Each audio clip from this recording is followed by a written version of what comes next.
તમે ક્યારે વિચાર્યું છે કે તમારા પિતાના શર્ટનો એ ફાટેલો ગજવો ખરેખર કેટલો મોટો હોઈ શકે?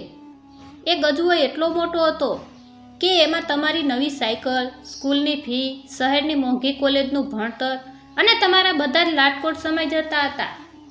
પણ ક્યારેય એ ગજવાને ઉલટાવીને જોયું છે કે એમાં પિતાના પોતાના કેટલા સપનાઓ દફન થયેલા હતા?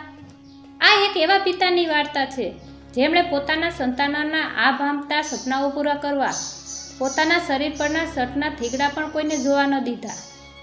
પણ જ્યારે સત્ય સામે આવ્યું ત્યારે મોડું થઈ ગયું હતું.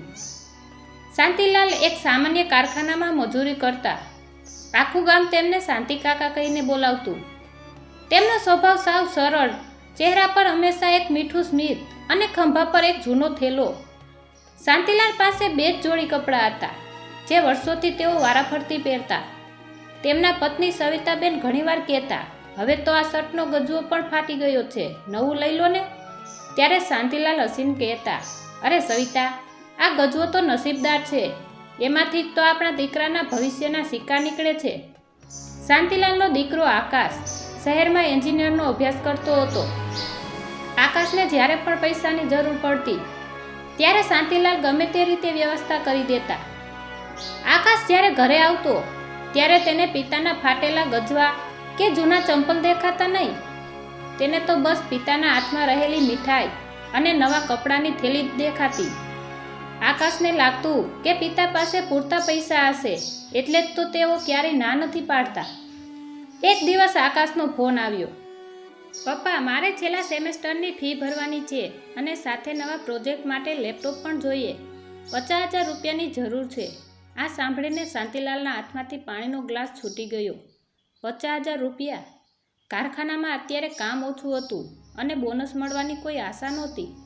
પણ શાંતિલાલે ફોન પર ધીમેથી કહ્યું, તું ચિંતા ના કર બેટા, તારા ભણતરમાં ક્યારેય પૈસા આડા નહીં આવે.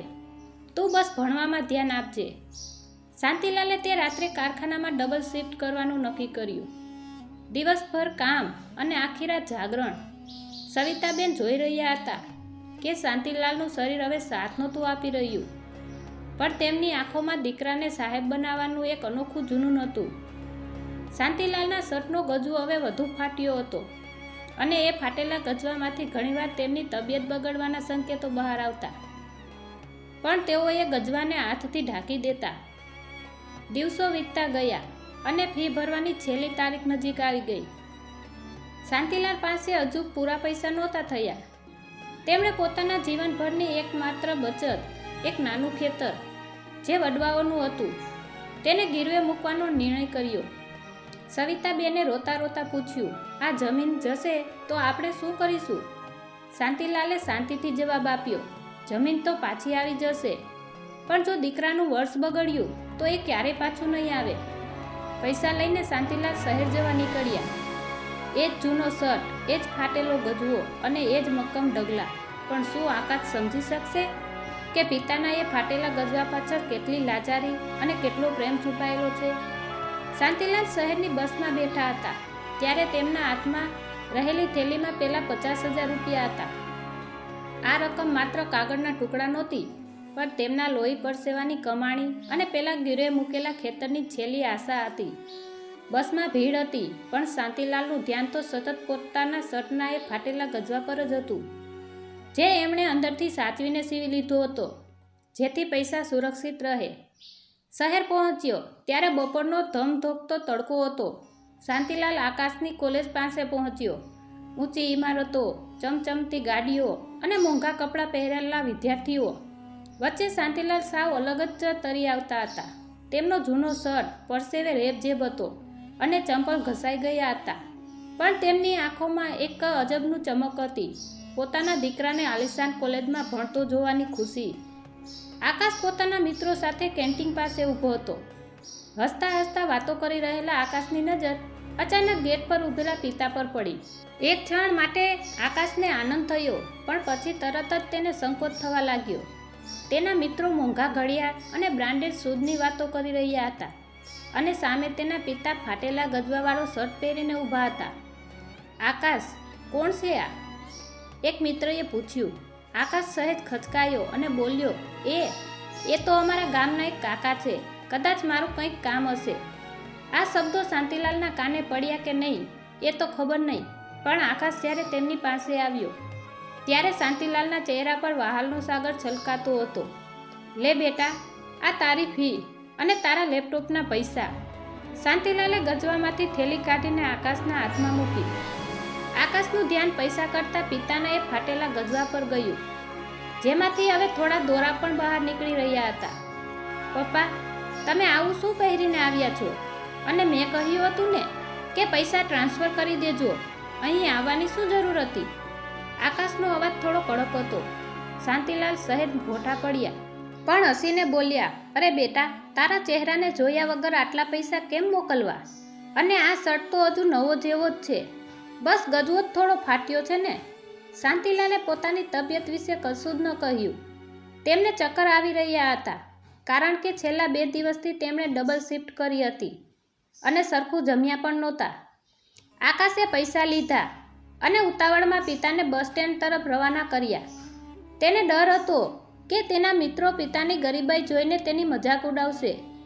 શાંતિલાલ બસમાં બેઠા, પણ બસ ઉપડતા જ તેમની આંખો સામે અંધારા આવવા લાગ્યા. આખા રસ્તે તેઓ મનમાં એક જ ગણતરી કરતા રહ્યા કે હવે બાકીના દેવા કેવી રીતે ચૂકવવા. બીજી બાજુ આકાશે ફી ભરી દીધી અને નવું લેપટોપ પણ લઈ લીધું. પણ જ્યારે તેણે લેપટોપની બેગ ખોલી ત્યારે તેની અંદરથી એક નાની ચિઠ્ઠી નીકળી. એ ચિઠ્ઠી તેના પિતાના હાથે લખાયેલી હતી, જે કદાચ પૈસાની થેલીમાં ભૂલથી રહી ગઈ હતી.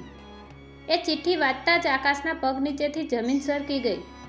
એમાં લખ્યું હતું, બેટા, દવાખાનાના ખર્ચમાં પૈસા પણ આમાં જ છે. તારા લેપટોપ માટે મેં મારી દવાની ગોળીઓ લેવાનું બંધ કરી દીધું છે. તું બસ મોટો માણસ બનજે. આકાશને હવે સમજાઈ રહ્યું હતું કે પિતાના ફાટેલા ગજવાની અસલી કિંમત શું હતી. આકાશના હાથમાં રહેલી એ નાની ચિઠ્ઠી જાણે ધગધગતા કોલસા જેવી લાગી રહી હતી. પિતાએ પોતાની દવાની ગોળીઓ લેવાનું બંધ કરી દીધું હતું, જેથી આકાશનું નવું લેપટોપ લઈ શકે. આ વિચાર માત્રથી આકાશનું હૃદય બેસી ગયું. તેને અત્યારે પોતાની જાત પર અત્યંત ધિક્કાર થઈ રહ્યો હતો. પિતા જે ફાટેલા ગજવાને હસીને ટાળી રહ્યા હતા, એ ગજવો ખરેખર તો તેમના તૂટતા શરીર અને ઓગળતા આયુષનો પુરાવો હતો. આકાશે તરત જ પિતાને ફોન લગાવ્યો, પણ ફોન લાગતો નહોતો. પપ્પા, મને માફ કરી દો. આકાશના આંસુ લેપટોપના નવા કીબોર્ડ પર પડ્યા. જે વસ્તુ માટે તેણે પિતાને શરમાવ્યા હતા, તે જ વસ્તુ હવે તેને ડંખી રહી હતી. તે તરત જ હોસ્ટેલથી બસ સ્ટેન્ડ તરફ દોડ્યો. તેને બસમાં બેઠેલા પિતાને મળવું હતું, તેમને ગળે વળગાવીને રડવું હતું. બીજી બાજુ શાંતિલાલ બસમાં બારી પાસે બેસીને ગામ તરફ જઈ રહ્યા હતા. બસના ઝટકા સાથે તેમનું માથું બારી સાથે અથડાયું. તેમને ખૂબ જ નબળાઈ લાગતી હતી. છાતીમાં એક અજીબ પ્રકારનો ભાર હતો, પણ તેના ચહેરા પર એક સંતોષ હતો. મારો દીકરો હવે સાહેબ બની જશે.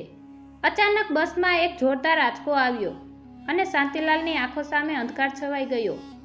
તેમનો હાથ આપોઆપ પેલા ફાટેલા ગજવા પર ગયો અને તે ત્યાં જ ઢળી પડ્યા. બસમાં અફરાતફરી મચી ગઈ. કોઈ પાણી લાવો, આ કાકાને શું થયું? લોકોની બૂમો વચ્ચે કોઈકે શાંતિલાલનો ફોન શોધીને છેલ્લા ડાયલ કરેલા નંબર પર ફોન કર્યો. એ નંબર હતો આકાશનો. આકાશ હજુ બસ સ્ટેન્ડ પહોંચ્યો જ હતો ત્યાં તેના ફોનની રિંગ વાગી. હેલો, આકાશ બોલો છો? તમારા પિતા બસમાં બેભાન થઈ ગયા છે. અમે તેમને નજીકની સરકારી હોસ્પિટલમાં લઈ જઈ રહ્યા છીએ. આકાશ શબ્દો સાંભળતા જ આકાશના હાથમાંથી ફોન છૂટી ગયો. તેને પોતાની ભૂલનો અહેસાસ હવે ડરના રૂપમાં સતાવી રહ્યો હતો. હોસ્પિટલ પહોંચ્યો ત્યારે આકાશે જોયું કે પિતા સફેદ ચાદર નીચે સૂતા હતા. નર્સ તેના કપડાં બદલી રહી હતી. આકાશે જોયું કે સ્ટ્રેચરની બાજુમાં પિતાનો એ જ જૂનો શર્ટ પડ્યો હતો.